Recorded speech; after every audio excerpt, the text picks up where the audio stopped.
Hey there, Saki here from SAKITECH. You can find me on Instagram and Twitter at SAKITECH Online.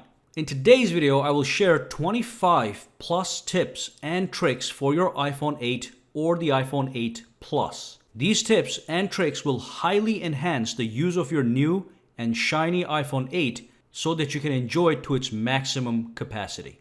Now, before we do dive in, I would like to let you know that this video was sponsored by RhinoShield. RhinoShield is known for their incredible impact protection cases that far exceed military drop test standards. But RhinoShield is now introducing the same level of protection in a customizable iPhone 8 and 8 Plus case known as RhinoShield Mod. It's basically a dream come true modular case that allows you to customize your case so you never get bored.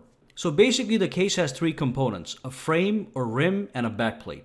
And you can either use it as a bumper case by combining the frame and the rim, or a regular case by combining the frame and the backplate. And when you click the link in the description box below, which you should do to see exactly what I'm talking about, you will see all the different color options and design options of every component so that you can create a customized case that fits your sense of style.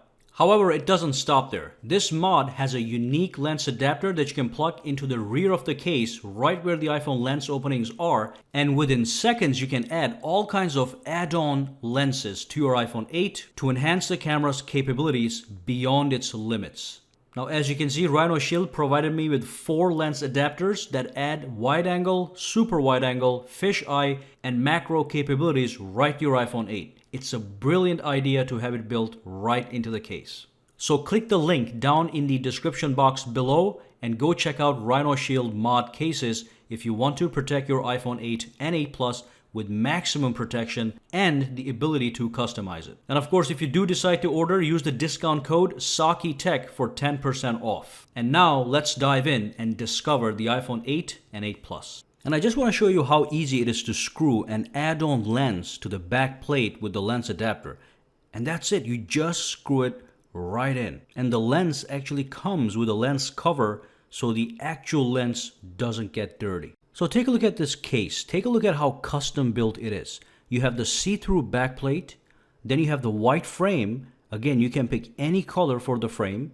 And then you have the actual buttons, red color in this case, that can also be acquired in any color for maximum modularity. And then you have that beautiful lens. And then over here, we built a bumper case with a black frame, a white rim on the back that holds in the iPhone, and the yellow buttons that I added myself. Just pop them right in. So you can see how great these cases are while still offering total protection. Click the link below, check them out. Alright, so the first tip has to do with your keyboard. So basically what you can do is you can use the keyboard with one hand by simply minimizing the keyboard and left or right justifying it. So let me pull up iMessage, and as you can see, the keyboard is in full force. So let's say you either have small hands or you're holding the iPhone in such a way that you do not have full access to the entire screen, okay? Assuming you're doing one-handed use. All you want to do is press and hold on the emoji or the globe key. In this case, it's an emoji. Press and hold, and it brings up a menu that allows you to left justify the keyboard, which minimizes it and makes it easier to type with one hand, giving you full access to the entire keyboard. Or if you're holding the phone with your right hand, you tap and hold again, and you can right justify it. All right? And when you're done doing the one-handed mode, you tap this thing, and it's back in business. Alright, so the iPhone 8 comes with the capability to record in 4K at 60 frames per second. That's the highest quality you can get on a smartphone right now. However, when you launch your camera and you scroll over to video, which it is at right now, you're not going to have that option by default. And if you want to tweak it, it's not going to be in the camera app. There is a little reference point on the top right here. And right now it says HD 60. So that means this is set to record at 1080p, which is high definition, at 60 frames per second. So let's go and change these settings and see also how it reflects over here on the top right. So what you want to do is go to the settings and scroll down until you find where it says camera, which is right here. You tap on it, and once you go inside At the middle here it says record video. When you tap this, you get all the different recording options. Now 4K at 60 frames per second is right here at the bottom.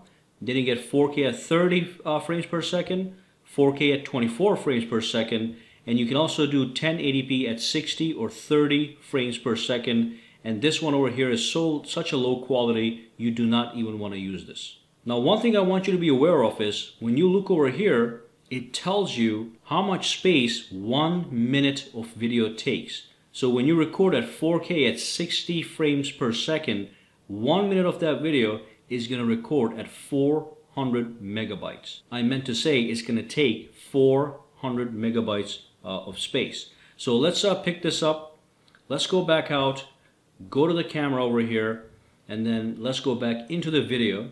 And now when you look on the top here, it says 4K and it says 60, so that's 60 frames per second at 4K resolution. Alright, so just be aware of these little things. The same concept applies to slow motion video. So if I go over here and I scroll over to slow motion, on the top right now it says nothing. When it says nothing, it's the most default option. So let's go and modify this because you do have the option to be able to record in 1080p at 240 frames per second. So let me go back out here, go to settings. We're back at that camera setting. Let's just go right back. At the bottom it says record slow motion, tap it. You're going to get two options. You can either record at 1080p at 120 frames per second or 1080p at 240 frames per second. And this is the option you probably want to keep. It's going to make sure when you record slow motion videos, the time slows down even more than 120 frames per second. Alright? Now again, when you pick higher frames per second, you're going to waste more space on your phone. Just be aware of that. So 1 minute of that video that you record at 1080p at 240 is going to cost you 480 megabytes on your storage space for 1 minute. Now the next thing I'm going to talk to you guys is at the bottom here it says formats. When you go to formats, you've got the high efficiency mode and you've got the most compatible mode. The biggest thing is when you choose most compatible and you go back out and you go back into the record video, the 4K at 60 frames per second actually disappears. So I just want to be very clear with this. Some people have complained to me that they are not seeing that option and that was the reason. So make sure if you want the 4K at 60 frames per second enabled, go to formats and keep at high efficiency mode. So just keep that in high efficiency mode. Quality wise, you're not going to see any kind of degradation. It's going to be just as high quality as most compatible mode. Alright, so 4K 60 FPS is now enabled. Let's keep it at that. Let's move on to the next tip. Alright, so the next tip has to do with you being able to record everything that's happening on your screen right now. So let me pull up the control center, and as you can see there's a bunch of controls here, and that's great. But the recording option can be added here when you go in and you customize the control center. Alright? Meanwhile, while I'm here real quick, I just want to let you know, if you tap and hold on these icons, it actually expands that option and gives you a full music player. With this guy, when you tap and hold, it expands that also and gives you more options to toggle on and off.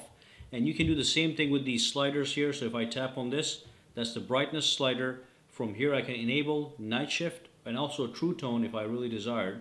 And you can do the same thing with the volume. Tap and hold, you get the volume slider up and down, and you can reduce and increase the volume just like that. But anyway, let's add the recording function and show you how that works. The control center is fully customizable, so let's go to the settings. Let's go back to the main settings all the way to the top, and over here you're going to see control center. Tap this guy and tap on customize controls. When you do that, on the top here it shows you everything that is already included in your control center, and at the bottom here it shows things you can still add. And this is the one that I want to talk about, the screen recording feature. When you click plus, it goes up here. Now when I go back out and pull this up, the recording feature is right there. So basically all this allows you to do is record the screen. So tap and hold it, do a 3D press on it, and you get a menu. At the bottom it says start recording. You can start recording. Now it's going to do a countdown and it's actually recording the screen. So let me go back out here, go back down, swipe around a little bit. You see the red bar on the top, that means it's being recorded, the screen is being recorded. Let's go back in here. When you're ready to end, press and hold and tap on stop recording. And it's going to say it's been saved into the photos. And of course, if I go into the photos, you're going to see that video saved into the gallery. When you tap it, you can play that, and as you can see, it's doing exactly what I just recorded on the screen by myself. So it's one way to share things, to show your friends, or even for troubleshooting. So if you don't understand something and record it, you can send it down. Somebody can take a look at it and tell you what exactly to do. It's just great to have a feature like this. Now the other feature I'm going to talk about in the control center is this car symbol. When you tap this, it enables do not disturb, but it is only applicable while you're driving. So the iPhone senses that you're driving, and it makes sure that you do not get any notifications that are going to distract you as you're driving your car. All right? So again, if it's not here, you can go back to the customize and add it. All right, so the next thing I want to talk about is the True Tone display that's built into the iPhone 8 and the 8 Plus. What you want to do is you want to go to the settings, you want to go to display and brightness, and at the top over here, you'll see the True Tone display. Basically, when you enable this, it says it right here exactly what it does. It adapts iPhone's display based on the ambient lighting. So it looks around you, it measures the ambient lighting, and it adjusts the display to make the colors appear more consistent. It simply looks better than when you're looking at your phone like this. Now it's probably perfect for reading. So if I enable this, you'll see a shift in color, okay? And the display actually softens and looks a little bit better. Okay, so True Tone is a fantastic option, like I said, especially for reading. So just enable and disable this as you please, compare and contrast, and see if you like it or not. And if you do like it, which I think you will, just keep it on at all times, and it's just going to adjust the screen automatically every single time, giving you the best viewing experience. All right, so that's the True Tone display. All right, so the next tip has to do with the keyboard. Let's say I'm typing something in. Let's just say I type in, "What are you doing?" So instead of saying what, I'll just add a couple extra A's to just make a mistake. Now I made a mistake here, and what I want to do is I want to delete some of the A's. Normally what you would have to do is tap here somewhere, and it's a little hard to get to the right place. It's hard for me to get to that A just with my finger, so I can start deleting them one by one. In this scenario, what you can do is you can use this entire keyboard as a trackpad. What you can do is you can use 3D touch. Basically by pressing and holding on the keyboard, it transforms that into a touchpad. Then I can swipe exactly where I want and start to delete those extra A's to fix my typo. All right? Like I said, it's very difficult to do with your fingerprints, but when you use the keyboard as a trackpad, which is a great option, you can put this anywhere you want with laser precision. All right? So that's the tip, using your keyboard as a trackpad. Let's move on to the next tip. Now the next feature has to do with your home button. Now as you know, this is not a physical button. It's actually a flat button that gives you feedback when you press on it. So when you press on it, you get a vibrational feedback giving you the illusion that you actually pressed on it. What you could do is you can change the intensity of that feedback just to suit your needs. So go to the settings, go to general, and then go to the home button. And as you can see, you have three options, and right now it's set to option number 3, which gives me the greatest feedback when I press on the home screen.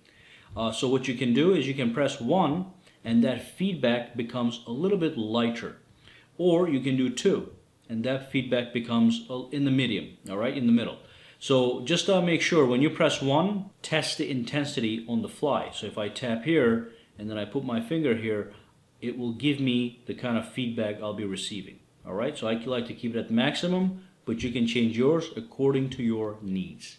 The next thing I'm going to talk about has to do with the screenshot. So normally when you want to take a screenshot, you press the home key and press the power key at the same time, and that will take a screenshot. I like to do something a little bit different. I like to go to the settings, and again in the main settings, go to general, and then go to accessibility. From here, just scroll down a little bit and go to assistive touch. Tap it and enable this menu. The moment you enable this menu, you'll see this floating icon you can put anywhere on the screen. Now, when you first enable this icon, it's got a lot of options in it. So let me go back over here. Let me just tap on reset so you can see what I'm talking about. So basically when I click on this thing, it expands to give me a full menu. From here I can tap on this home button and it acts as a home button just like this one, takes me back home. If I tap it again, I can actually invoke Siri. I can go to device. I can actually volume up and volume down right over here. Let me go to more, and you have all these different options, all right? And you can reset that. If I tap it, it pulls on the notifications, and if I tap it again, it takes me back home. But here's what I like to do. I like to go to customize top level menu, and I like to remove all the options from it. Just leave one over here, tap it, and then scroll down to where it says screenshot. Then click done, and then go back home. Now when you do that and you tap on this icon, it serves as a single click screenshot button. Now after you take a screenshot, you can do a lot of things with the screenshot. So let me show you that one more time. Again, you can do the screenshot anywhere that you want. I can be in the clock application, take a screenshot, and that's going to save the screenshot right there. You can tap on it, and here starts the customization. So you can resize that screenshot, all right, for your own purposes, just like that. You can crop it, and then if you want, you can use this highlighter and highlight certain points on it. Okay, so all the screenshots are customizable in this new update, and then click done, and it's going to give you the option to save the photos or delete the screenshot. All right, and then of course, if you don't want this thing anymore, all you do is go back to the settings. And you go back here and you simply disable it, and you don't have that anymore. But it's nice to have for single click operations. And remember, you can go in here and you can assign anything you want here. It doesn't have to be a screenshot. Tap it and choose anything that you want right over here. Fantastic. Let's move on to the next tip. Alright, so going back into the settings and go to general and go to accessibility, I just want to hit a couple tips at once here. The one thing you can do here is you can actually change the size of the text on the iPhone itself. So if you tap this guy, you get this slider at the bottom, and as you can see, you can increase the size of the text that you can see on the screen for your convenience. So that's one option. The other thing I want to talk about actually has to do with Siri and 3D Touch. So when you go to 3D Touch, first and foremost, you can disable that, or you can actually change the intensity, the sensitivity of the 3D Touch. So basically, if you keep it at firm, it would take extra amount of pressure to peek into items. Okay, so it's firm. Right now it's at firm. You have to press down. If you want to pop into something, you really have to press down on it. I like to keep this in medium, so you get a medium amount of sensitivity to your pressure sensitive touch screen. Now when we go back out here, we go to Siri. You have a couple options. First, you can type to Siri. So normally when you bring up Siri, you have to actually talk to it, but sometimes it doesn't get what you're saying, so that's when you want to actually type it in. So if you enable this, and if you go back to Siri over here, you do have the option to now type to it instead of talking to it. All right, just remember that. So that's that. So let's go back out and move on to the next tip. The next tip has to do with restricting people from making modifications to your iPhone if you hand it to them. So sometimes you'll give your phone to somebody and they'll just go nuts with it. They'll download stuff, they'll delete stuff, they'll look at everything they want to look at. So what you want to do is you want to go to the settings. Let's go back to the main screen here. Scroll down to general. Go to the restrictions over here. And then I already enabled my restrictions, but when you enable it for the first time, it's going to ask you to create a password. I just made one where that's very easy. And as you can see from here, you can restrict access to these apps. You can disable Safari, Camera, Siri, FaceTime, AirDrop, and CarPlay. You can disable all these apps, but here's what I'm really interested in right here at the bottom. Let me just show you an example here. So here's the camera app. If I go back out, the camera app is right there. Go to settings again. Go to restrictions. It's going to ask you to put your password in every time. Disable camera. When I go back out, that camera icon is gone. So nobody can access your camera anymore, okay? So that's how restrictions work. Let's go back in, enable that. But here's the big thing. So installing, deleting, and in-app purchases can be disabled. So now if I give my phone to anybody, they can't install apps and they can't delete apps. So for example, let me try to delete one app here. They're going to wiggle, but it's not going to have that X symbol, so you can X out of it, meaning you can uninstall or disable it. All right? So restrictions are absolutely fantastic. Let me just for now put everything back where it belongs, but you can go ahead and you can play with all this stuff. The next tip has to do with increasing your iCloud storage. So basically when you buy an iPhone or any Apple product, you get 5 gigabytes of iCloud space. So what you want to do if you want to increase that space is go to the settings, tap on your icon here that is your user profile, and then simply go to iCloud and tap on manage storage. And from here, one final thing you want to press is change storage plan. Again, 5 gigs is free. And as you can see, a lot of that is being used already. And you know, it goes up really fast. It goes away really fast. So when you tap this, you get the option to purchase 50 gigabytes for $1 a month. That's nothing. You also have these two options, but they can get expensive. That's $3 a month for 200 gigabytes. That's 10 bucks. That's a lot of money. Unless you're some special business, you don't need that. But this is perfect for a regular person. It's $1 a month, and you get 50 gigabytes of storage. All right. All you do is you tap this, and you tap on buy, and it's going to ask you to authenticate, which you don't have to do, but that's the option. All right, let's move on to the next tip. Next thing you can do, you can customize the equalizer of your music player. Now, it's not the kind of equalizer customization you see on a computer or some other phones, but let me show you what I mean. So go to settings and go to the main screen. Scroll down till you see music. All right, keep going till you see music, which is right here on the top. Tap it, and then all the way at the bottom here it says EQ. Tap on it.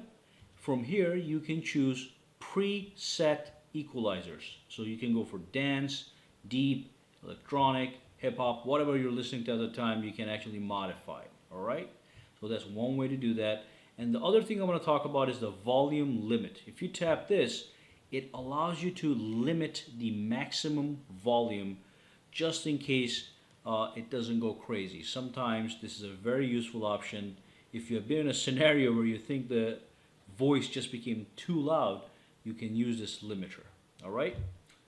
All right, the next tip has to do with the Compass application. So if you look for the Compass application and you launch it, this is what it's going to look like. It looks fantastic, but whether or not you know this or not, you can swipe over and it gives you an electronic level that you can use for leveling applications. All right? So as you can see right now, it is perfectly level.